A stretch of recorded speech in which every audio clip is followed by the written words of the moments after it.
जो 2 लोकसभा सीटें बची हुई थी वहां पर से तो उम्मीदवार उतार दिया है, लेकिन उन्होंने साफ तौर पर कांग्रेस ने भारतीय जनता पार्टी को ये कहा है कि आप हमें कह रहे हैं परिवारवाद। अगर हरीश रावत जी ने अपने बेटे को यहां पर उतार दिया वो तो आपको दिखाई दे रहा है, क्या भारतीय जनता पार्टी में आपको परिवारवाद नहीं दिखाई देता? अब तो लिस्ट कांग्रेस के पास भी है आपके परिवारवाद की। परिवारवाद और वंशवाद की बात है। अगर मैं कांग्रेस की बात करूं तो उसका जग जाहिर है, साफ दिख रहा है।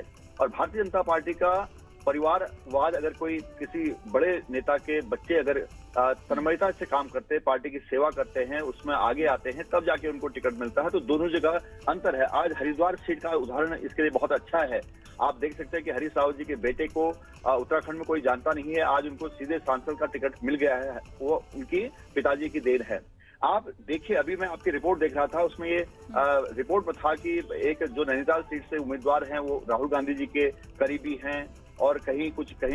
मैं आपको सीधे तौर पर ये बताना चाहूंगा कि ये जो 5 सीटें उत्तराखंड में घोषित की गई हैं, ये किसी के करीबी नहीं बल्कि हरीश रावत जी के करीबी थे, क्योंकि हरीश रावत जी एक क्षत्रप नेता यहाँ पर कांग्रेस के रहे हैं। और अब जब उनकी जमीन खिसकती हुई नजर आ रही है तो उन्होंने एक लास्ट कोशिश की है उन लोगों को जो उनके पीछे थे, उनको किसी तरह से उधार की सांसें देकर इस चुनाव के जरिए उनकी राजनीतिक जीवन को थोड़ा सा और आगे चलाने का, ताकि हरीश रावत जी की गाड़ी, चुनावी गाड़ी जो चल सके। अब मैं बात करूंगा कि आज के इस टिकट बंटवारे को, अगर मैं बात करूं तो आप देख सकते हैं हरिद्वार सीट में हरीश रावत जी ने अपने बेटे को टिकट दिलाकर भारतीय जनता पार्टी के जीत का जो लक्ष्य 5 लाख वोटों का रखा है वो बहुत आसान कर दिया है। और इसी तरह से जो भी सीटें हैं, ये सारी की सारी सीटें हरीश रावत जी की मंशा से की गई हैं। और ये आप देख सकते हैं कि हर एक सीट का आप मूल्यांकन करेंगे तो भारतीय जनता पार्टी का जो 5 लाख से जीतने का लक्ष्य है वो बहुत ही आसान कर दिया है।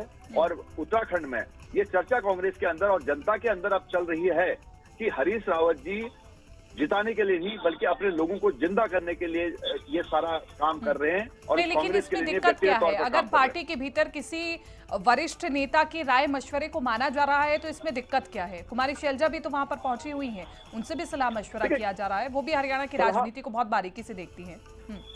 ये सलाह मशवरा नहीं है, यहाँ पर जिद है। आप देख सकते हैं हरीश रावत जी ने हरिद्वार लोकसभा सीट की टिकट को इतना डिले कर दिया कि अब उस टिकट को घोषित करने का कांग्रेस का कोई औचित्य नहीं बनता है।